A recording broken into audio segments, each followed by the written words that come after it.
Ini ndiri mukadzi akambowanikwa, asi kuti zvakaramba nekuda kwekuti ini ndinoda kufara uye kutamba nemadhara emumabhawa aye. Zvakaitika ndeizvizvi: pandakaroorwa murume akandiroora takasangana kubhawa. So ini ndaiti kana asipo ndaidzokera kubhawa kuye usiku ndoita zvekutsvaga ma30 minutes nekutopiwa mari yangu ndodzoka kumba.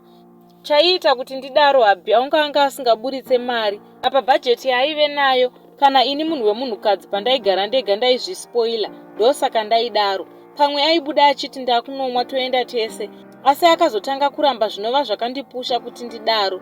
Akazondibata ndikamuudza kuti zvaunoita ndozvinoita ndidaro. Ndikati please ini zvemba handichadi, unongogara pano 6 days pamwedzi wese, pamwe pese apa unenge uri kupi? Ende hapana kana chaakabva apindura.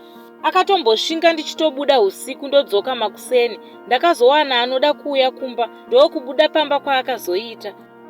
Asi kubuda usiku still handirege. Nyaya yave pakuti ini wacho semunhu mukadzi handichazive kunakirwa nekuti ndinosanganisa. Ndoitawo sei naive duwe?